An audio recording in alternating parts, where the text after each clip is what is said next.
exciting topics to share with you. As attendees of the Hand-Eye Supply Curiosity Club, you're all now members, provided you adhere to our philosophy. Ex Curiositas Scientia. We pledge to learn without prejudice in pursuit of our mutual goal, perpetual noviceship. We admit that it is impossible to know everything about anything, and thus we remain perpetually curious and perpetually novice. This is our flag and our mascot, Franklin. The lightning bolt represents the receipt of knowledge, the enlightenment of illumination, the resonance of truths understood. It awakens and excites us and makes us hungry for more. Curiosity Club is made merrier by our fellow artisans at Fort George Brewery in Astoria, Oregon. And now let's give a warm Curiosity Club welcome to Kate Hill, the director of Fort George.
The Hearing Voices movement uses the term hearing voices as a general phrase to express the experience of actually hearing auditory voices, seeing visions, having spiritual experiences, altered states of mind, and a lot of times these are accompanied with very unusual belief systems.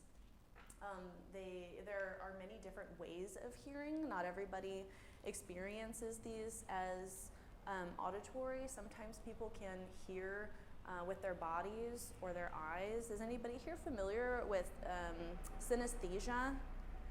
So it's basically the crossover between senses, where somebody can, for example, hear color or see sound. People can experience voices in a similar way. You look like you know what I'm talking about. Okay.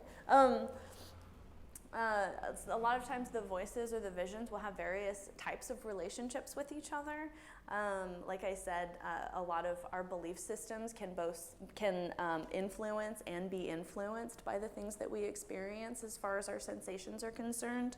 And then another term that we use in our movement is extreme states, which is a process work term, which basically means a statistically unusual state of mind. Although the research will support and does support consistently that experiencing voices and visions is really not all that uncommon, but I'll talk about that a little bit more later.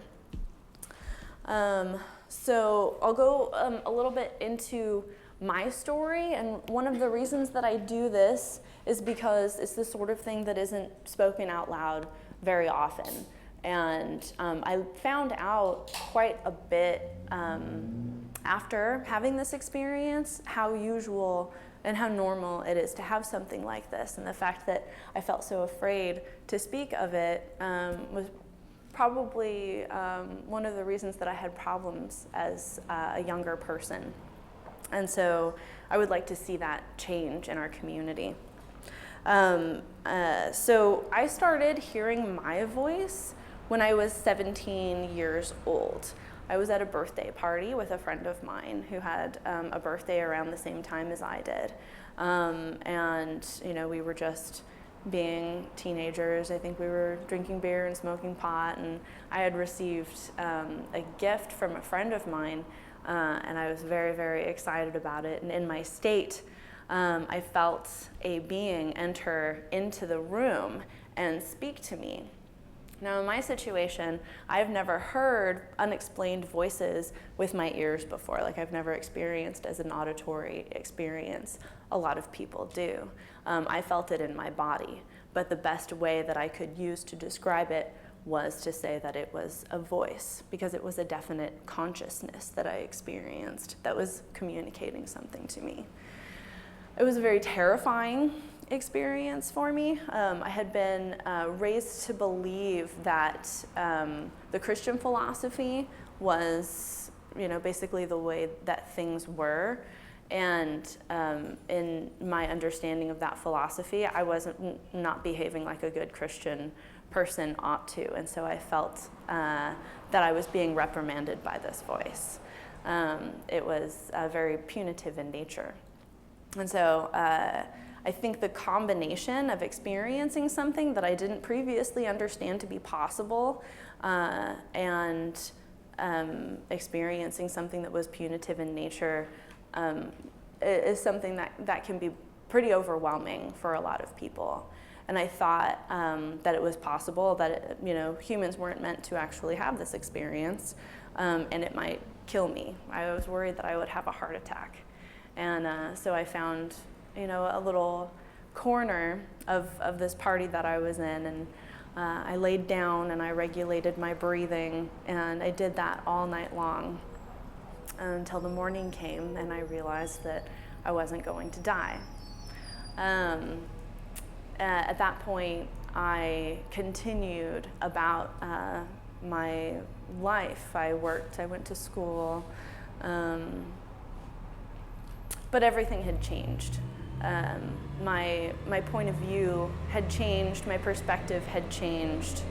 I felt that rather than continue in the way that I had been for the past number of years, I needed to dedicate my life to the spirituality that my voice was presenting to me. And so that's what I did. And this voice and I became companions. And he went from being a disciplinarian to being a teacher. And I proceeded to ask him questions, the sorts of questions that one might ask if they had God accompanying them to work and school and whatnot, like, what is the nature of suffering, and, why does this happen, and why does that happen, and much of what he talked to me about oriented around the nature of acceptance, compassion, and suffering, and that was just about it. And I lived that way with him for the next 4 years. We grew very close. He came to be my primary support in life. I loved him more than anything. I never, ever, ever wanted him to leave. But our time together was limited, and he did end up leaving. And it was an extremely sad time for me. Now, there was one time in this 4-year period that I felt brave enough to tell somebody what I was experiencing. it was a couple of people that I went to church with. And, they were talking about, prophecy and visions from God and hearing the voice of God and whatnot. And so I was like, oh, this is the perfect time. I'll tell them about this and, we can talk about it. But that wasn't the response that I got. It was much more along the lines of dead silence. They did not respond to me. They did not look at me. It was as though I had not said anything at all. And I took that to mean it would probably be a good idea if I never tried that again. So I didn't. And that held true even when my voice left and I was devastated, as though one of my parents had just passed away. And I didn't say a word to anybody. And so much did I feel like this was not welcome within consensus reality, that even the memory of him started to fade quite a bit as I engaged only in things that were appropriate for me to engage with. Years passed. I was not happy.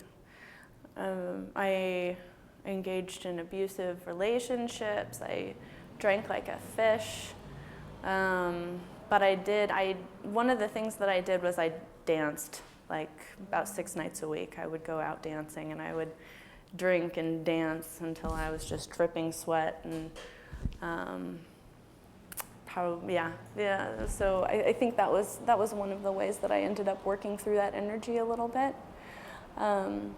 But what really changed things, and is actually the absolute reason why I'm here today, is because I saw a flyer on some sort of social media. Like I saw, somebody pop up, this thread that said, celebrate mental diversity. And it was a flyer that, where is it? Actually, hold on a second, I'm gonna grab it. Sorry, you warned me about that.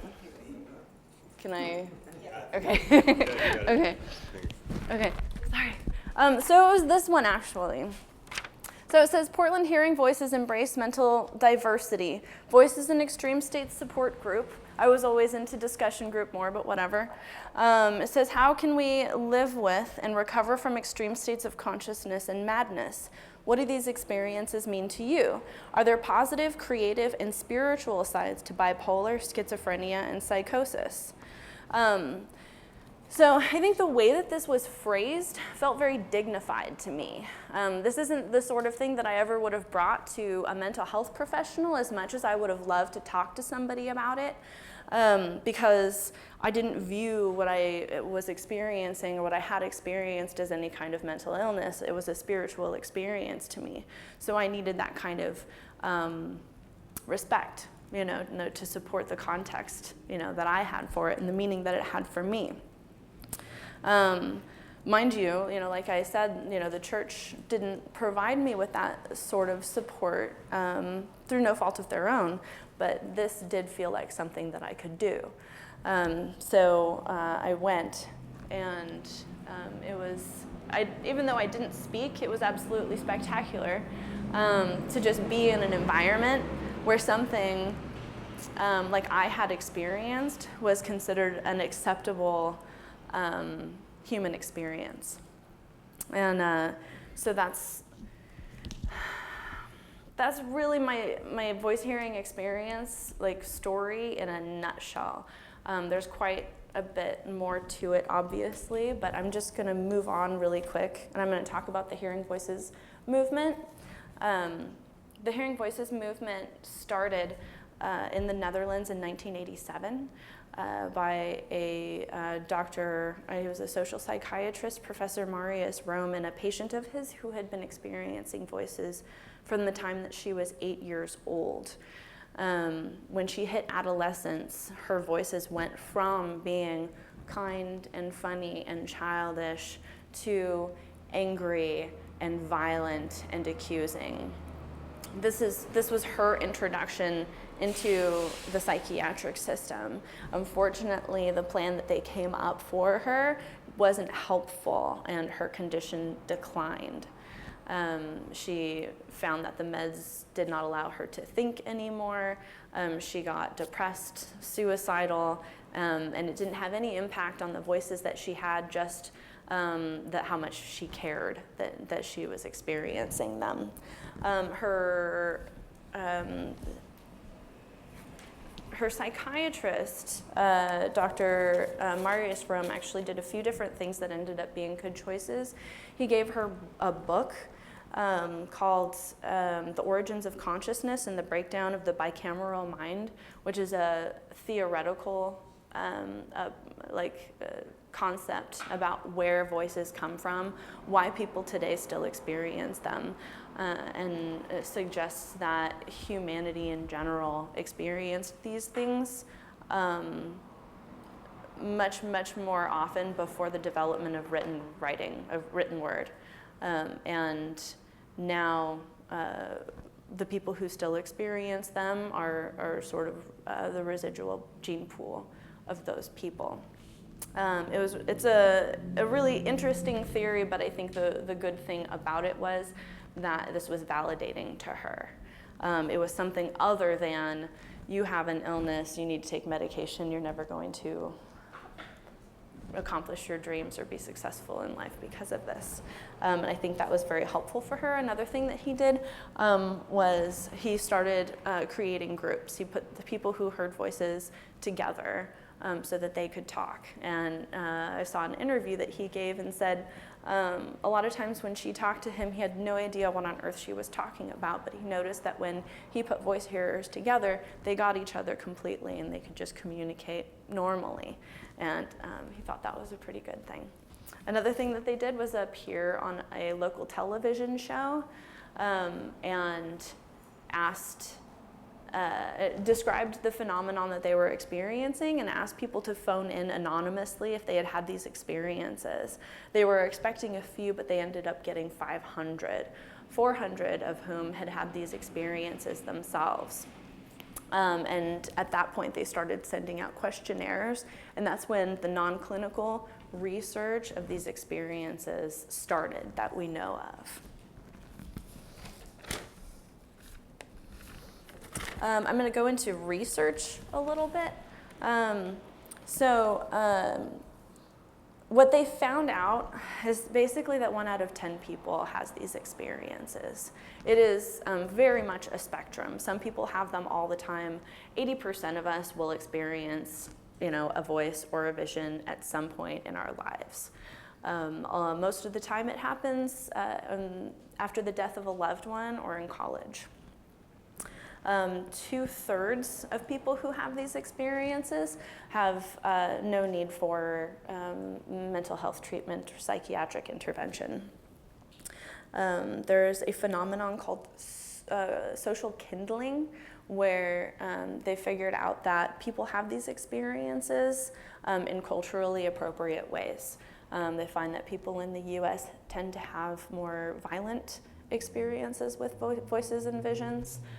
People in India have a tendency to experience things that are a little bit more benign in nature. People in South Africa have a tendency to view their voices as God and as being very powerful and benevolent. And one study that I read out of Science Direct talked about the idea that despite the fact that these experiences are about as common as being left-handed, people in Western culture tend to feel that they're very extraordinary in nature, and that sense is often accompanied with a sense that people who have these experiences are dangerous, and it ends up being the other way around. It's more that people who have these experiences tend to be the targets of fear, anger, and coercion. One study that Sandra Escher did with children who experience negative voices is that it was very helpful. And when I say helpful, it means that it either decreased the frequency of the voices or it decreased the distressing factors of the voices, was to promote support in their environment, teach them to make choices and express emotions, develop talents, develop an inner dialogue, and working through things like trauma. A lot of people in the Hearing Voices network believe that extrasensory experiences are related to trauma. I'm kind of here and there on that one, especially given the nature of trauma and how some people describe being born as trauma. So I think it's an interesting read and discussion. And then there's one other study that I thought was really interesting as far as indications of the evolution of religion as an adaptive behavior or experience. When I say religion, I mean spiritual experience. Findings are a bit speculative, but one study conducted by Winkleman in 2015 observes chimpanzees displaying such things as bipedal charges, drumming, and communal vocalizations. This behavior points to the dynamics from which shamanism emerged. A shaman being one who enters into an ecstatic state in order to interact with the spirits on behalf of the community. Such behaviors are connected to enhanced capacities for mimesis, music, and dance. According to this article, shamanic activities engage activation of dopamine and opioid responses that enhance social cohesion. So I thought that was an interesting study. Going into the philosophy of the Hearing Voices movement, and this is more like the meat and potatoes, the Hearing Voices Network believes that these experiences are absolutely real, that they're not a sign of mental illness. And that doesn't mean that, some people are mentally ill, but we definitely support people in identifying that for themselves, not having that, identified upon them, if that makes sense. We believe that learning from our experiences is very important.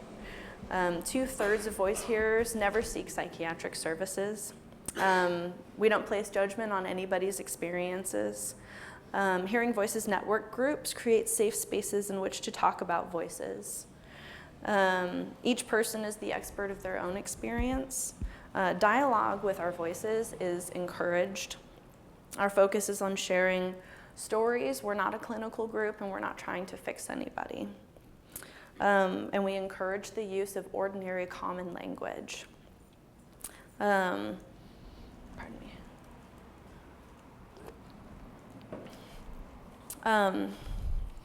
HVN groups are a place where there's opportunity for each of us to understand our voices in relation to our life experiences, to change the relationship we have with our voices, and a lot of times the relationship that the voices have with each other, and to support others on the paths of their choosing. Hearing Voices groups aim to be led by people who have the experiences or have had the experiences. We prefer them to not be held in clinical settings. Hold on a second.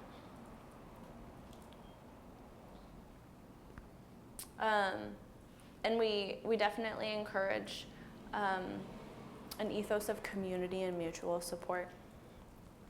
It's not a form of treatment. The group decides limits to confidentiality. There's equality between everybody in the group, and decisions are made by the group all together.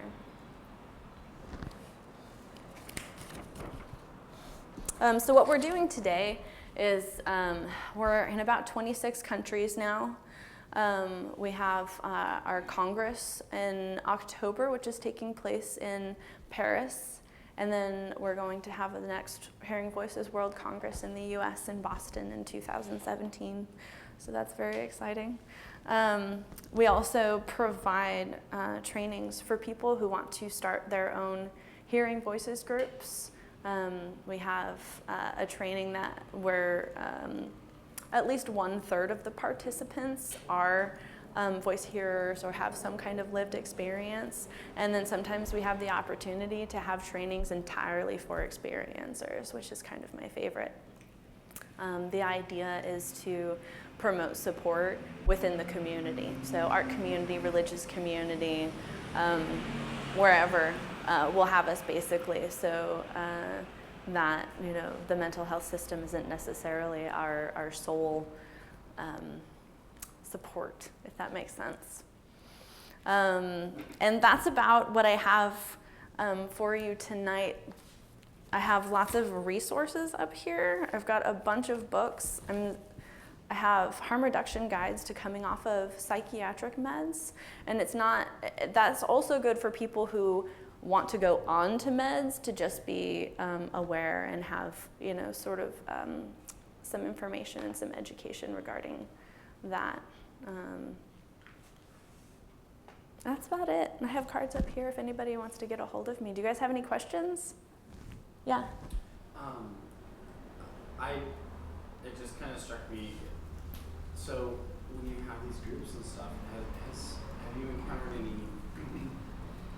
Has there been any overlap between two people's experiences? Like, for instance, like, do they begin to experience a similar thing, or is there any interaction like with their experiences or their voices or their like?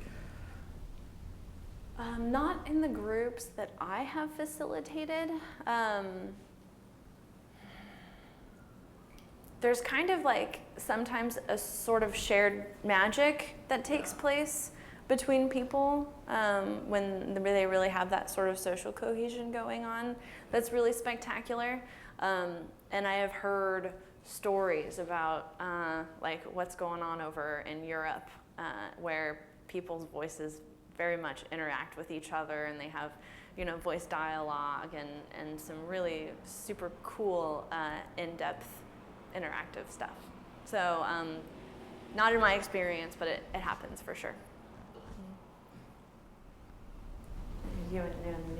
Have you found settings now that work for you personally or other folks who are engaged in the process where they were able to find a structure that not only helped themselves but maybe even also professionally with cultivating the voice? I'm just curious what that looks like and how we can find that form within a culture that might not be as accepting of the brilliance everyone is exuding. Well, that's one of the reasons that we promote the groups, is because people have the opportunity to make their experiences explicit, and that very much cultivates it. We're also doing a lot of work with mental health professionals, and so I think that is helpful. Just talking about it is great in cultivating the voice and relationship with the voice. Yeah. Thank you. Yeah. So a lot of people out there say that they channel different entities. Mm-hmm. What was your experience when you had the voice that you were communicating with regularly? Did you consider that channeling or just communicating with this voice intimately? I would not call that channeling. I would call that more of a possession, if I was going to use a term along those lines, because I think channeling something denotes a choice, and I did not make the choice to have this experience. But I've also heard those stories, yeah. I think that's really super cool. Did your person have a name? I called him God. Tobias, did you? Yeah, just in your work with like clinical mental health community, like how those experiences been? Are they like really accepting and encouraging of the Hearing Voices Network? Oh, it's a pretty broad spectrum. Some of them absolutely love us and refer people to us all the time, and stay in contact with us and whatnot. And I think others are a little bit more cautious with and I think that's perfectly fine too. I think one of the primary concerns of clinicians is that if you encourage people to discuss what they consider to be psychosis, it will make things worse. And we're still very young in our culture as far as this development goes, so it's an understandable concern. It's all across the board. Anything else? Yeah. I noticed you were talking about your voice as like a really specific individual person, kind of. Have you ever run into anybody who experienced hearing voices that were not that they didn't perceive as individuals, more just like, oh, I'm hearing this now. Not really like a person, but just kind of like this random piece of information is now here. Okay. Yeah, absolutely. Yeah, if I've had people who heard animals, or people who just hear like random voices that don't have, necessarily like personality content to them. Some people hear like hundreds of voices, which of course it's going to be really hard to pick out anything specific in a crowd like that. It's pretty dynamic, all of the experiences that people have. Yeah. Yeah. I'm just curious how the Hearing Voices movement views hearing voices that are heard under the influence of psychedelics or entheogens or other chemical facilitators. Do they kind of consider that part of the spectrum of experiences, or is it a different thing? As far as substances goes, we basically maintain the angle that we just support people in whatever choices they want to make, as far as medications, drugs, substances, whatever. We're not really here to infer any causes or anything like that. It's pretty basic. And if someone is under the influence of some kind of substance at the time, we're probably going to support them in the same way that we would if they weren't. Although there are, actually, I just want to say one more thing, and then you had a question, didn't you, Toby? Okay. Although I do have, there is a member of the Hearing Voices Network, one of our old facilitators, who specifically does harm reduction at psychedelic events. So he might actually be able to speak to that a little bit better, because I think that might get pretty specific. Yeah, just to follow up with that, I've heard that under specific influences such as ayahuasca, there are shared experiences of voices, for example. And so when you were talking about in earlier human experience, I thought maybe that tied into a broader picture. Yeah, I think broader story of what we're talking about here today. I think it certainly does. The Hearing Voices Network keeps it pretty simple. Yeah. But there's definitely that, and that's a lot. Yeah. I know with a lot of other like I don't know, conditions, I don't know how to have a good word for it, but like sometimes people would be experiencing things and they don't really even know it. Like they don't even, do you run into somebody who's like, oh, I'm hearing voices, like that's, or I'm experiencing something that's an altered state, or like I didn't even know that. Like they encounter you, you start to talk, or they come to one of your events, or even like you just come in contact with them, and they're like, does that happen very often? Just like through this process where you're just like, you encounter people who are like, oh, I actually have been encountering, like having this experience since I was like 6. All the time. Yeah? Yeah, it's one of my favorite things. Yeah. So people will come to trainings and whatnot. So like I said, this is like a 1 in 10 thing, many people have these experiences, but we're not conditioned to, make it explicit unless it's in, fairly specific contexts, like the psychic community is spectacular that way. So when I do the talks and the trainings, a lot of times, I'll see kind of things click or light bulbs go off or whatever, or someone come up to me and ask me more questions in a very familiar kind of way. And it's cool. It can be kind of scary to have that experience, but yeah, all the time. For them or for you? Well, I am assuming for them because it has been for me. Yeah. To like sort of make connections when, maybe I wasn't ready for it yet, or I don't know. But usually if you just make a connection through something that somebody says, you're going to be okay. Yeah. Yes, and then yes. Or other way around, either way. In your experience, you've been talking about voices, but the place that you're at, it's about voices, ambition. Mm-hmm.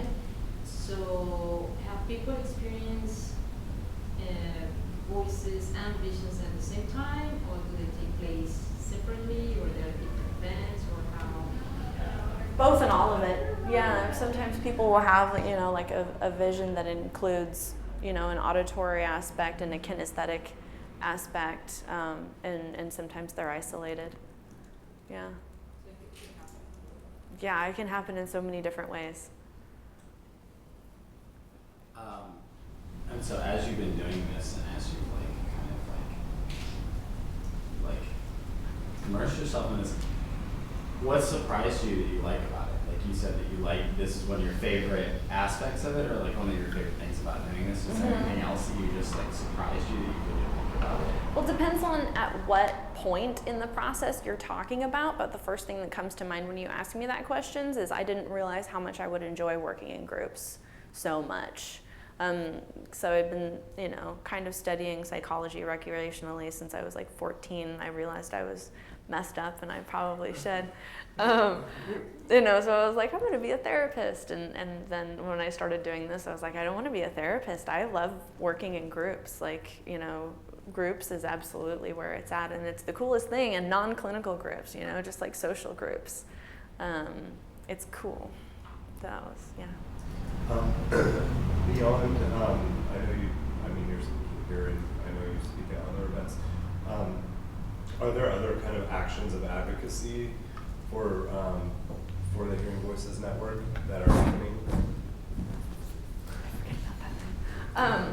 Actions of advocacy in when you mean in what way? Like just advocating for people that are having extreme experiences.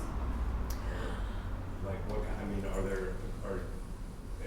does Hearing Voices Network or Portland Hearing Voices do any kind of like activities of advocating for people hearing voices? Outside of trainings, workshops, and consultations, not at the moment. But as far as the entire Hearing Voices Network goes, I would say advocacy is kind of happening at all levels. We have a really close relationship with the Foundation of Excellence for Mental Health Care, who raises money from private sources to ensure that whatever it is that they're funding can produce high quality service. So that's an example of one thing. And then, so the Hearing Voices Network in general is working with grants to provide services for people who experience voices and visions. But the biggest thing by far that we all have found to be most effective is the groups. So all of our energy is basically going into that and promoting that as much as possible. But you can advocate for people who hear voices and see visions like in almost any way. One of the things that we talk about commonly within our network is the idea that there are many voices in our community, and some of them are more dominant than others, and some of them are louder than others. And so it's an idea of asking, the more dominant voice to step back a little bit and giving more space to the ones who are quiet. And so that's something that anybody can do every day. This is probably too general a question to answer, but once someone knows what's going on, does that help? What do you mean? Yeah, that's really general. What do you mean? You were terrified when this first happened. I was Because terrified. you didn't know what was going on. Now you do. Of course, your voice is gone now. So Right. But once you know what's going on, does that help? Yes, and it depends on in what way because the reason that I was terrified is because to my knowledge, this thing that I was experiencing didn't ever actually happen. So if something that doesn't exist happens to you, that's psychosis right there, So whether this happens to everybody on a regular basis or not, anyway. I kind of got lost a little bit there. If it if it is considered to be an acceptable aspect of the human experience, it's going to be much, much less terrifying, I suppose, is what my point is. And at the same time, if you have some sort of way to incorporate it into your belief structure, which is, where many different communities can provide context for these experiences, it's going to be palatable. It's just going to be a part of, human experience at that point, which it is. Did that answer? Okay, cool. Yeah. How do you know, because everyone has their own reality, so how do you know when that might have been voiced from an external end, or if that's internal? And how have you channeled them to merge in a constructive, less terrifying way? Because if you're hearing a voice, how do you know that's within or not what someone else is saying? And it's very challenging because that could change your perception, and that also could change how you're affected among others. Oh, sure. Or it can have a strong impact on the way that you view life and reality. Excuse me, I'm burping. That's a really good question. As far as I can tell, a lot of people seem to know whether it's coming from within or without. Like I knew immediately that mine was an external source that had kind of entered into me. And then, like people will sometimes say that, like a government agency is importing thoughts into their brain, or, like a microchip got implanted into their brain, or they're being spoken to by ancestors or angels. There's any number of things that it could be, but I would say that the more that person is able to explore what it is that it seems to be, the more easily they'll be able to identify whether it's external or internal to them. Does the Hearing Voices Network or Promoting Hearing Voices specifically do any outreach to like the homeless community, or that's actually the question. We certainly have. I did a talk at Sisters of the Road not too long ago, and we do have a member who works down at Dignity Village, but I don't hear from him very often. Yeah. And then do you find that like people's own personal states of stress affect sort of the tone of their experiences? I've heard a lot of people make that connection, that stress has a big impact on experiences, yeah. Anything else? What's next for you? What do you see what are your personal goals? My personal goals? Well, I'm going to school at PSU for my undergraduate work, and I will either be getting that in psychology or social sciences, depending on how much my outside life interferes with school, because I might, rearrange things, because stuff out there is pretty awesome. And then I plan on going into eco-psychology and permaculture. I did, yeah. I've been trying for a while now to figure out how to phrase this question, which is really rambling and weird. I would love to know, just from your experience, it sounds like you've worked with a lot of people who hear voices. How different people, what kind of the spectrum is, how different people conceptualize for themselves in their own minds what is real and what is not real, and are there any alternative categories that people have formed about, I don't know, things that are halfway somehow, or I'm so curious about this. That's a spectacular question. So, determining what's real from what's not real is kind of a philosophical thing, right? So, it's definitely something that people struggle with quite a bit, and I think everybody struggles with that, you know, to a certain extent. But certainly people who experience unexplained sensory phenomenon, for sure. And yeah, it's hard. It can be really hard sometimes. You know, that's not to say that it always is, but I definitely feel like the best thing that we can do is support someone through that process and figuring out what's real and what's not real. And then as far as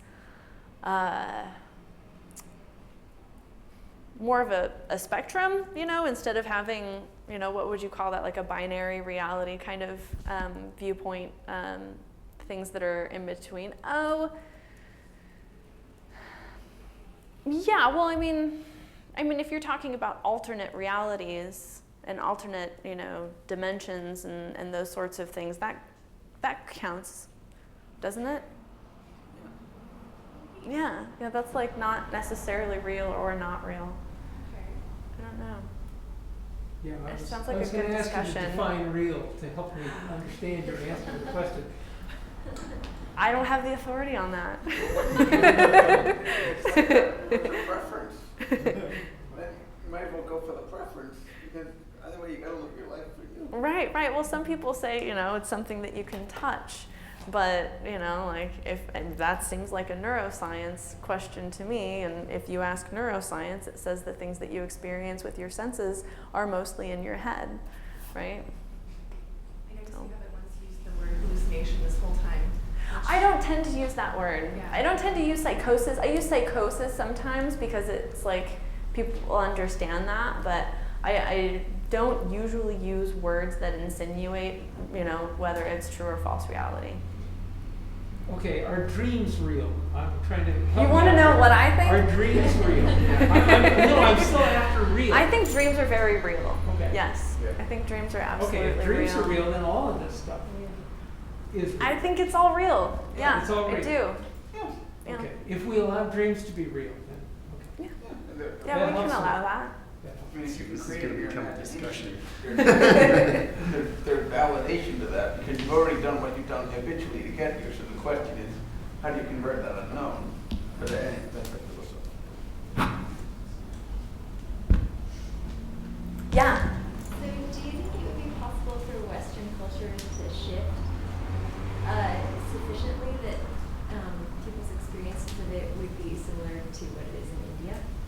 Yeah, sure. What would it take? Oh, I mean, just- it sounds like your group is doing that work. Yeah. I just think a discussion and compassion, and you know, I think that's mostly what it is, and you know, like encouraging each other to approach each other with open hearts, and you know, not be afraid of things that we don't understand. That's mostly what it is. I think definitely not having sort of an us versus them kind of mentality, but you know, viewing our entire community as a whole, and everybody who is a part of it is having something valid to say, I think is really important. Was that too vague? Or are you looking for? I guess I am curious if you had any thoughts on those cultural differences, but it sounds like that is a part of it, like that sense of community and that we belong together regardless of these differences. Right. Well, ultimately, I believe that it is a social justice issue, but voice hearers live everywhere in the community, you know, and so I think it's mostly about making people aware that hearing voices is normal.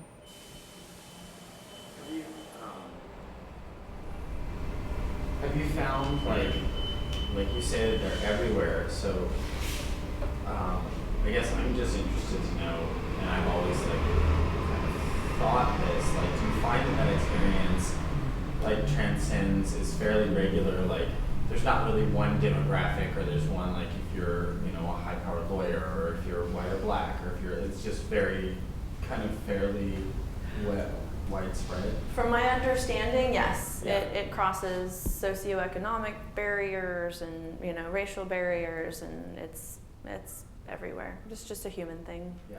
Yeah. Cool. It's possible that people who live in poverty don't have as much a sense of control, because I believe that someone's sense of control over their own lives has a positive or negative impact on extrasensory experiences. So it could affect the quality of the experience. Anything else? Yeah. Why do you think your voice changed from being, kind of condescending or controlling to supportive? Do you see that often with other people? I actually, now that you mention it, I don't know that I have seen that a lot. It was, given that it was a spiritual experience for me, and the disciplines that I have a tendency to respect most are like the hardest. Like I always respected when I danced when I was a kid, I always respected my really hard choreographers, and someone who demanded a sort of high performance level out of me or whatever. So that might have something to do with it. Maybe a carrot followed by the stick sort of approach. So. And I was very, very dedicated to my spirituality after that. And I still am. You too, I think. I was going to say, your voice never came back, did it? No, he left when I was like 20, 21. And he hasn't come back. You don't have to answer this because it might be personal, but how did it end? He faded away. You didn't say goodbye? Well, he kind of did. Like, I had sort of an innate sense that he was leaving. I don't know if it was because I could just kind of like feel him slipping away. I'm not really sure the details, because I was definitely transitioning from one state to another, so things got kind of foggy. But I I felt it leaving, So I think it was actually pretty clear. My question was about shamanism. It's a topic that you touch on very briefly, and my understanding of it is it has happened across different cultures, under the influence of things, not under the influence of things, but that shamans occur like much more rarely than you're talking about people hearing voices and visions. And I'm wondering, like, what do you think a shaman is? Do you think that shamanism has a role in our culture? Are there still shamans? Oh my God. I don't know that I can really rightfully say like exactly what a shaman is. The idea that I have is that it's like someone who mediates the spiritual realm to their community in some kind of way. I feel like we could definitely use shaman in our community. I think that would be nice. And what was the third question? No, I think Are they relevant? Okay, so this is not from the Hearing Voices Network, because the Hearing Voices Network, like I said, keeps it super duper simple. My personal belief system is that we need shaman very much in our community, and I think that probably anybody can be a shaman, but it would make sense that there would be some sort of indication that this person is there would be a way to tell, I guess, that this person should be or is a shaman. I don't think we have, there are certain like schools that train shamans and whatnot, but what? There are a lot of people who claim to be and get a lot of money from it. Right. So I think we're still young. I think we're still young in this process, is what I think, and I think we just need to do a lot of work. Yeah. Cool. Thank you guys so much. Thank you. All right. Thanks everybody for coming. We return on July 26th. with Yohei Sato of Sato Sharpening, and his talk is called Never a Dull Moment. Knife sharpening is an art and craft and a way to communicate with knives by stones and hands. Sharpening takes not only experience and skills, but also an extreme passion to seek sharpness. Yohei Sato is a local knife sharpener and sharpens knives with his traditional heritage skill by hand. He will talk about his passion about sharpening knives, work ethic, and involving local communities with knife sharpening. So it should be really great. Let's have another round of applause for Yohei. Definitely come and check out the materials and take your time. There's beer in the cooler thing. Thanks, guys. Thanks, everyone.